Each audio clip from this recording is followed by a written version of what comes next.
Mga kabiday, sa magandang oras sa lahat at welcome po sa aking channel. Eto na po, galit na galit po, mga kabida. Ito pong ilan sa mga mababatas po natin dyan po sa lower house, po. Okay, dahil daw dito ho sa pambabastos ni Vice President Sara Duterte, Dahil hindi daw niya pagsipot dun ho sa budget hearing, mga kabida. Mas inuna daw niya yung pamimigay po ng tulong doon po sa Cebu, sa mga biktima ho ng lindol, po, mga kabida.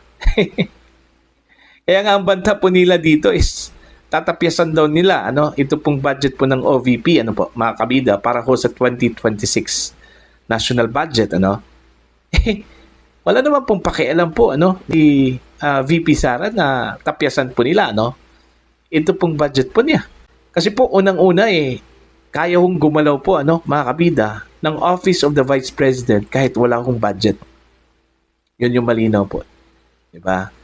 Yun ngang 2025 national budget po, maliit lang po yung budget po ng OVP, pero ang ginawa po, mas nakakagalaw po sila, kaysa dito ho sa mas malaking budget ng mga ahensya po ng gobyerno, po, mga kabida. Mas active pa nga, ito pong OVP pagdating ho sa calamity response, mga kabida, kaysa dito ho sa Office of the President. Diba? Ngayon, ang tanong po dito, bakit hindi ho umattend ito pong si VP Sara sa budget deliberation? Kagaya ng sinabi ko po at kagaya ng sinabi po ng mga kongresista, na mas inuna daw ni VP Sara yung mga nabiktima ho ng lindol, doon po sa Cebu, kaysa dyan po sa budget deliberation. Impractical naman po yun, mga kabida, na pupunta pa siya ng Maynila para lang umattend at busy-busy po siya doon sa Cebu na namimigay po ng pagkain, namimigay po ng tulong, doon po sa mga nabiktima. Tama yun si Congressman Kiko Barsaga, na unang-una po hindi naman po krimen, na tumulong doon po sa mga nabiktima ho ng lindol, mga kabida. At saka yung pagtulong ho sa mga nabiktima ho ng lindol, immediate po yun. Hindi yun pwedeng ipabukas pa po, mga kabida. Okay? Unlike ho dito sa budget deliberation, pwede hong ipagpaliban daw yan. Sabi po ni Congressman Kiko. Diba? Tapos ngayon, nakuha pa pong magalit, Buti na lang po itong si VP Sara, mga kabida, at least nakatulong po. Itong mga mamabatas po natin, ano bang ginawa po nila? Doon po sa nabiktima ho ng lindol, sa Cebu. Diba? Dapat nga bigyan po natin ng recognition ito pong OVP, Kasi sa lahat ng mga ahensya po ng gobyerno, mga kabida, ang OVP po ang unang nagresponde, doon po sa mga nabiktima ho ng lindol, po. Okay? Kinabukasan po madaling araw pumunta po si Vice President Sara Duterte after the earthquake po, mga kabida, Mantakin nyo yan, madaling araw. Okay? Napasugod po si Vice President Sara Duterte doon ho sa Cebu, Dahil, yun nga gusto ko nilang tumulong. Yun yung brand po ng mga Duterte, Hindi po pinatagal, mga kabida. Tapos, kasalanan pa po ni VP Sara kung bakit hindi po siya dumalo, Kaya dahil ho sa hindi niya pagdalo, ang tingin po nila, pambabastos na raw sa taong bayan, yung ginawa po ni VP Sara para sa taong bayan po yun. Okay lang sana kung naglakwat siya lang po itong si VP Sara, mga kabida. Diba? Okay yun.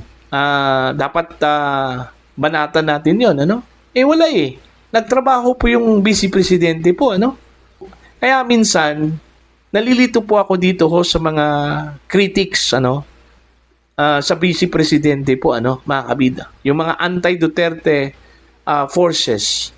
Kasi po kung magkaroon po tayo ng mga kalamidad po dito sa Pilipinas at wala ko dito si VP Sara, pinaghahanap po nila nasaan na ang Vice Presidente. Di ba?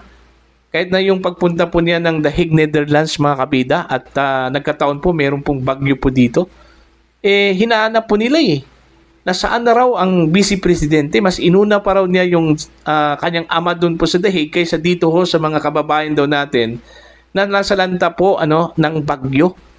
Alangan naman, papa po niya yun ama po niya yun. Hindi naman po maganda tingnan na nasa hindi po magandang kalagayan yung inyong ama tapos inuuna po ninyo yung ibang mga tao po. Bigyan naman po natin ng privacy ito pong si VP Sara po mga kabida. Kahit nasabihin po natin mga kabida na ito hong si Vice President Sara Duterte is already a public property. Totoo po yan. Pero hindi po natin ialis na kahit po siya po ay public property na po mga kabida, nakadikit pa rin yung kanyang personalidad na dapat magkakaroon po siya ng kanyang personal na buhay mga kabida. Diba? Kaya nga ako hindi po ako kumbinsido na because of the budget deliberation, yun yung rason kung bakit po nagalit ito pong mga kongresista po Gusto lang talaga nilang gipitin ito pong si Vice President Sara Duterte. Okay? Kasi look mga kabida, bakit po nila pinagdiskitahan po si VP Sara na bakit hindi daw umattend po ng budget deliberation? Ang tanong ko po ngayon bakit hindi po nila magawa yan kay Pangulong Marcos? Diba? Kailan ba, mga kabida, umattend ng isang budget hearing ang presidente po ng Pilipinas? Halos magkapareho lang po yan sila Diba? Marcos and Sara Duterte, halos magkapareho lang po yan. Diba, mga kabida?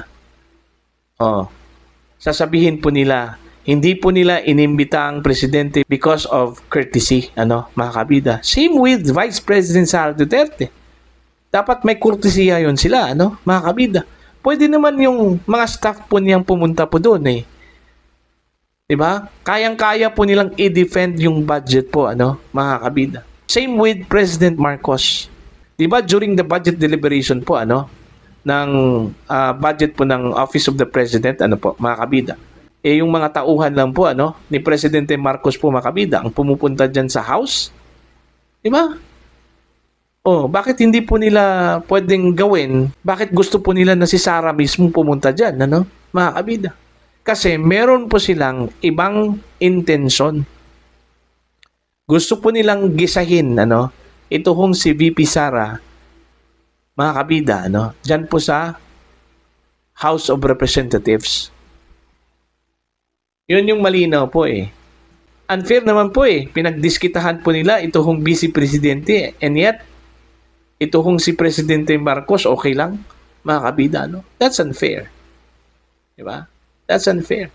Tapos tatakutin po nila na bawasan yung budget po ng OVP. Wala naman po problema Diba? Okay lang po kay VP Sara na bawasan po nila Kasi unang-una po, sanay na po si VP Sara na mag-operate po in a meager budget po mga kabida. Survive nga siya sa 2025. Diba? So, kakayanin po niya yan sa 2026 kung sakali hong itutuloy po ni Dilima po mga kabida na mag-move na tapyasan yung kanyang budget from 900 something million to most likely mga 700 million pesos po mga kabida. Diba? So yun lang po. Okay? Para po sa inyo, ano po ang inyong tingin ho dito sa kanilang pagpilit po na umattend, dumalo ito pong si Vice President Sara Duterte sa budget hearing po mga kabida po. Okay? Sa tingin ho ba ninyo gusto lang talaga nilang makausap ang Vice Presidente o baka naman po meron po silang ibang agenda po dito mga kabida sa pagpupumilit na dapat umattend ang Vice Presidente ng Pilipinas sa kanilang hong budget hearing dyan po sa Kamara de Representantes po mga kabida. No? Please comment down. Sa mga hindi pa po subscriber sa akin channel, please subscribe. Just click the subscribe button, click the notification bell, click all para updated po kayo mga kabida sa aking mga uploads. Maraming salamat po sa inyong lahat.